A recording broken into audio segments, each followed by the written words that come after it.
Hello guys, and today I'm going to be making the Daifuku mochi that I promised to make a million years ago. I finally made it today. It's beautiful, it's soft, it's delicious, it's so tasty. Seriously guys. And try it with me, maybe.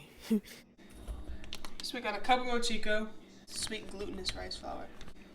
And then we got 3/4 cup of water.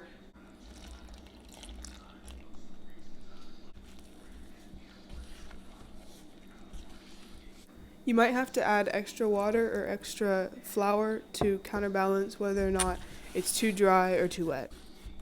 Now it's time to start quote unquote steaming. So I looked online ways to steam without a steamer, and one of the things said to get a bowl like this, or a pot like this rather, or just some sort of pot in general, and get 3 golf ball size of aluminum foil, and then set a plate or a bowl filled with the thing on top of it, fill it with water, get the water boiling, and then steam it. So I'm gonna try that.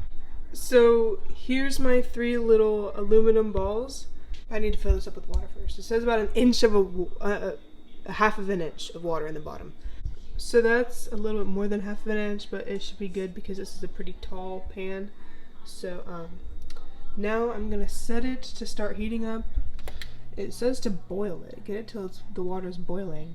Okay, the water under there is boiling, so now I'm gonna sweat this mochi, right here.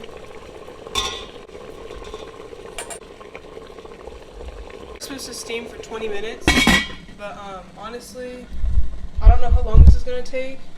I'm just gonna steam it until it becomes thick and translucent. Steaming, we got the frog plate. The frog plate. Anko! Okay, so this is sweetened red bean paste. I guess in this country it's known as koshi-an. But I'm keeping it, or anyway, so I'm trying to make this as authentic as possible, you know what I mean?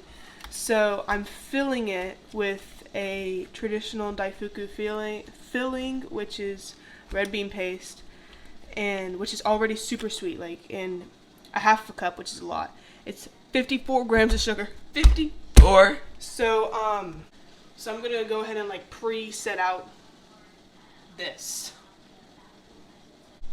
So here's what it looks like. Need better lighting. Yeah.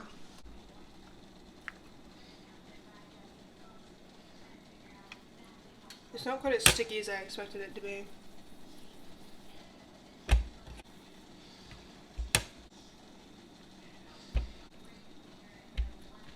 So this recipe said that it would yield 8 servings, so I made 8 little balls to chill and set aside before wrapping them with the mochi.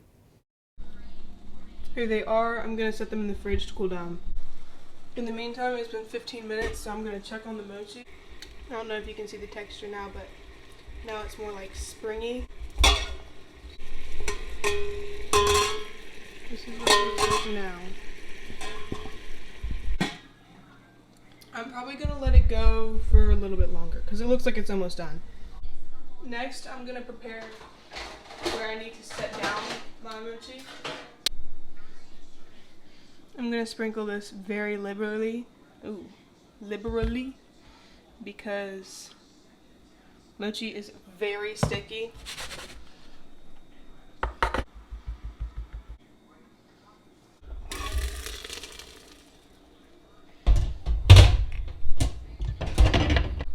I honestly don't know what to do with these aluminum balls. I'm not going to put them straight into the trash because I'm assuming they're pretty hot. So, yeah, I don't want to burn the house down. I'm going to get the mochi and transfer it into here. But it's so sticky. Oh my god, it's burning to the bottom. What the... Can somebody shoot me already? Ain't no that, baby, bye, bye, bye. Alright, so I'm going to put in some of this sugar.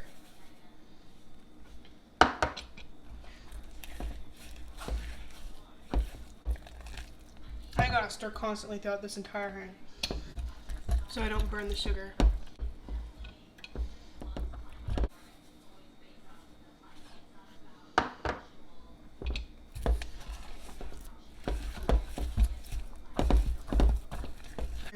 I'm gonna go ahead and transfer it.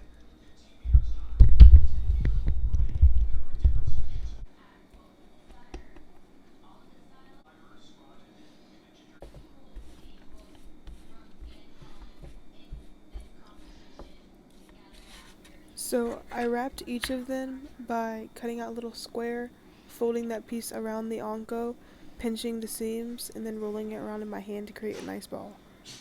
And then for the last one, I only had a little bit left, not enough to cover the whole thing.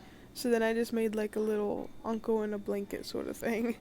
So I'm really proud how these turned out. They cosmetically look so much better. They're not perfect, obviously, but they look so much better than my other ones did that one time. Look at how nice and squishy that mochi is.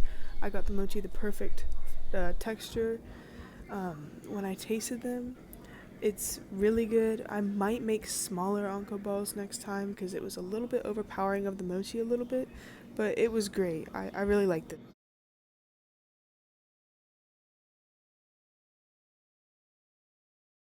Well, the video's not over till I'm done, and I had a lot of cleaning to do, which took me a lot of time. So I tried to soak everything down the best I could, but I was defeated by the mochi because I didn't know what I was thinking. Cornstarch everywhere.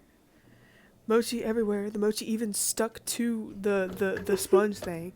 I scraped this thing with my soul, and I couldn't get it off. I stood over the sink, scraping that one pan for so long that I literally had sweat all over my face and body.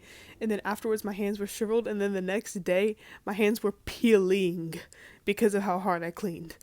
So